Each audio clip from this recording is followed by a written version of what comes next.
ದಿನನಿತ್ಯದ ಸುದ್ದಿ ಅಪ್ಡೇಟ್ಗಾಗಿ ಈ ಕೂಡಲೇ ನಮ್ಮ ಪಂಚಗಿರಿ ನ್ಯೂಸ್ ಚಾನೆಲ್ ಅನ್ನು ಸಬ್ಸ್ಕ್ರೈಬ್ ಆಗಿ ನಮ್ಮನ್ನು ಪ್ರೋತ್ಸಾಹಿಸಿ. ಕನ್ನಡ ಭವನ ಬೇಕು, ಕನ್ನಡ ಭವನ ಬೇಕು.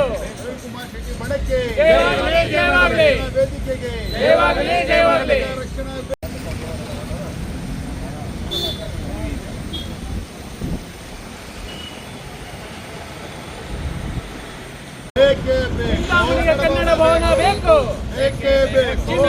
ಕನ್ನಡ ಭವನ ಬೇಕು.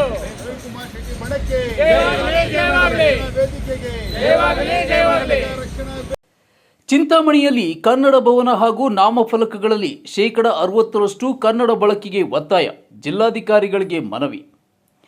ಚಿಕ್ಕಬಳ್ಳಾಪುರ ಜಿಲ್ಲೆ ಚಿಂತಾಮಣಿಯಲ್ಲಿ ಕನ್ನಡ ಭವನ ನಿರ್ಮಾಣಕ್ಕೆ ಹಾಗೂ ಮಳಿಗೆಗಳ ನಾಮಫಲಕಗಳಲ್ಲಿ ಕಡ್ಡಾಯವಾಗಿ 60% ಕನ್ನಡ ಬಳಕೆ ಸಂಬಂಧಿಸಿದಂತೆ ಕರ್ನಾಟಕ ರಕ್ಷಣಾ ವೇದಿಕೆ ಪ್ರವೀಣ್ ಕುಮಾರ್ ಶೆಟ್ಟಿ ಬಣ ವತಿಯಿಂದ ಇಂದು ಜಿಲ್ಲಾಧಿಕಾರಿಗಳಿಗೆ ಮನವಿ ಸಲ್ಲಿಸಲಾಯಿತು. ಕನ್ನಡ ಪರ ಸಂಘಟನೆಗಳು ಹಾಗೂ ಕನ್ನಡ ಕಾರ್ಯಕ್ರಮಗಳು ಬಹಳ ವಿಜೃಂಭಣೆಯಿಂದ ನಡೆಯುತ್ತಿದೆ. ಆದರೆ ಕಾರ್ಯಕ್ರಮಗಳನ್ನು ಅದ್ದೂರಿಯಾಗಿ ನೆರವೇರಿಸಿಕೊಳ್ಳಲು ಸೂಕ್ತ ಸ್ಥಳವಿಲ್ಲದೆ ತುಂಬಾ ಅನಾನುಕೂಲ ಅನುಭವಿಸುವಂತಾಗಿದೆ. ಚಿಂತಾಮಣಿ ನಗರದಲ್ಲಿ ಕನ್ನಡ ಭವನಕ್ಕಾಗಿ ಸುಮಾರು ವರ್ಷಗಳಿಂದ ಕನ್ನಡ ಪರ ಸಂಘಟನೆಗಳು ಹೋರಾಟಗಳನ್ನು ನಡೆಸಿಕೊಂಡು ಬರುತ್ತಿದ್ದೇವೆ. ಇದಕ್ಕೆ ಸಂಬಂಧಿಸಿದಂತೆ ಸರ್ಕಾರ, ಜನಪ್ರತಿನಿಧಿಗಳು ಹಾಗೂ ಸಂಬಂಧಪಟ್ಟ ಅಧಿಕಾರಿಗಳು ಯಾವುದೇ ಕ್ರಮ ಕೈಗೊಳ್ಳದೆ ಕೇವಲ ಆಶ್ವಾಸನೆ, ಭರವಸೆಗಳನ್ನು ನೀಡುತ್ತಾ ಬಂದಿದ್ದು, ಕೂಡಲೇ ಕನ್ನಡ ಭವನ ಹಾಗೂ ಮಳಿಗೆಗಳಲ್ಲಿ ಕಡ್ಡಾಯವಾಗಿ 60% ಕನ್ನಡ ಬಳಕೆ ಮಾಡಲು ಕ್ರಮ ಕೈಗೊಳ್ಳಬೇಕೆಂದು ಜಿಲ್ಲಾಧಿಕಾರಿಗಳಿಗೆ ಕರ್ನಾಟಕ ರಕ್ಷಣಾ ವೇದಿಕೆ ಪ್ರವೀಣ್ ಕುಮಾರ್ ಶೆಟ್ಟಿ ಬಣ ಸಲ್ಲಿಸಿರುವ ಮನವಿ ಪತ್ರದಲ್ಲಿ ತಿಳಿಸಿದ್ದಾರೆ. ನಗರದಲ್ಲಿ ಕನ್ನಡ ಭವನ ಇಲ್ಲ, ಚಿಂತಾಮಣಿ ಕಡ್ಡಾಯ ಕನ್ನಡ ನಾಮಫಲಕಗಳನ್ನು ಅಳವಡಿಸ್ತಾ ಇಲ್ಲ. ಆದ್ದರಿಂದ ಇಂದು ಮಾನ್ಯ ಜಿಲ್ಲಾಧಿಕಾರಿಗಳಿಗೆ ಮನವಿ ಪತ್ರ ಕೊಡೋಕೆ ಬಂದಿದ್ದೀವಿ. ಈ ಕೂಡಲೇ ಇದ್ರ ಬಗ್ಗೆ ಕ್ರಮ ತಗೊಬೇಕಂತ ಜಿಲ್ಲಾಧಿಕಾರಿಗಳಿಗೆ ಮನವಿ ಕೊಡ್ತಾ ಇದ್ದೀವಿ. ಕನ್ನಡ ನಾಮಫಲಕ ಚಿಂತಾಮಣಿಯಲ್ಲಿ ಹಾಕಲೇಬೇಕು ಅಂತ ನಾವು ಎಷ್ಟೇ ಸಲ ನಗರಸಭಾ ಕಮಿಷನರ್ ಪರ ಆಯುಕ್ತರಿಗೆ ಮನವಿ ಕೊಟ್ಟರು, ತಹಸೀಲ್ದಾರ್ ಮನವಿ ಕೊಟ್ಟರು, ಯಾವುದೇ ಪ್ರಯೋಜನ ಆಗಲಿಲ್ಲ. ಆದ್ದರಿಂದ ಇವತ್ತು ಚಿಂತಾಮಣಿ ತಾಲೂಕು ಅಧ್ಯಕ್ಷರ ಸಮ್ಮುಖದಲ್ಲಿ ಎಲ್ಲ ಕನ್ನಡ ಪರ ಸಂಘಟನೆಗಳು ಪ್ರವೀಣ್ ಶೆಟ್ಟಿ ಬಣದಿಂದ ಜಿಲ್ಲಾಧಿಕಾರಿಗಳು ಮನವಿ ಪತ್ರ ಕೊಟ್ಟು ಬಂದಿದ್ದೀವಿ. ದಿನ ಗಡುವು ಕೊಡ್ತಾ ಇದ್ದೀವಿ. ಮಾಡಲಿಲ್ಲ ಅಂದರೆ ಮುಂದೆ ಹೋರಾಟ ಮಾಡ್ತೀವಿ, ಕಪ್ಪು ಮಸಿ ಬೆಳಿತೀವಿ. ಕನ್ನಡ ನಾಮಫಲಕ ಯಾವುದಕ್ಕಿಲ್ಲ ಅದಕ್ಕೆ. ಇನ್ನು ಈ ಸಂಬಂಧಪಟ್ಟಾಗೆ ಕನ್ನಡ ಪರ ಸಂಘಟನೆಗಳು ಹಲವಾರು ಬಾರಿ ಸಂಬಂಧಪಟ್ಟ ಅಧಿಕಾರಿ ಹಾಗೂ ಇಲಾಖೆಗಳಿಗೆ ಮನವಿಗಳನ್ನು ಸಲ್ಲಿಸಿದರೂ ಯಾವುದೇ ಕ್ರಮ ವಹಿಸಿಲ್ಲ.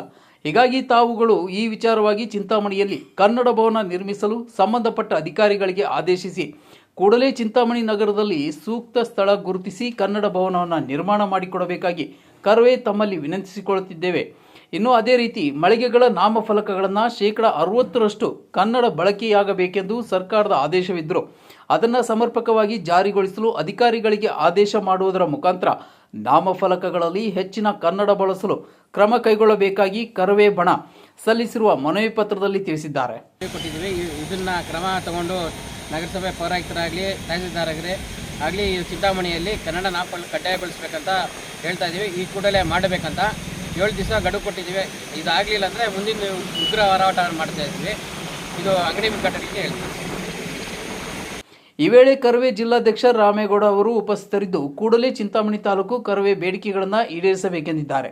ಈ ಸಂದರ್ಭದಲ್ಲಿ ಕರವೇ ರಾಜ್ಯ ಮುಖಂಡರಾದ ಕೃಷ್ಣನ್ ಜಿ ರಾವ್, ಬೆಂಗಳೂರು ಗ್ರಾಮಾಂತರ ಜಿಲ್ಲಾಧ್ಯಕ್ಷ ಸಿ.ವಿ. ದರ್ಶನ್, ಗೌರವಾಧ್ಯಕ್ಷ ಬಿ.ಸಿ. ಜನಾರ್ದನ್ ಸ್ವಾಮಿ, ಚಿಂತಾಮಣಿಯ ಫಕ್ರುಲ್ ಆಸಿಫ್, ಆರ್. ನಾಗರಾಜ್, ರಾಜು, ಸುರೇಶ್, ಅಕ್ರಮ್ ಪಾಷಾ, ಚನ್ನಪ್ಪ ಸೇರಿದಂತೆ ಮುಂತಾದವರು ಹಾಜರಿದ್ದರು.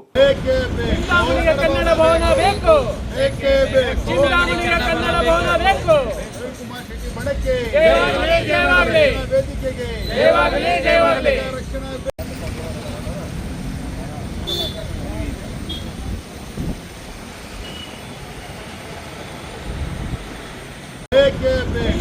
ಕನ್ನಡ ಭವನ ಬೇಕು, ಕನ್ನಡ ಭವನ ಬೇಕು. ಜಯವಾಗಲಿ, ಜಯವಾಗಲಿ.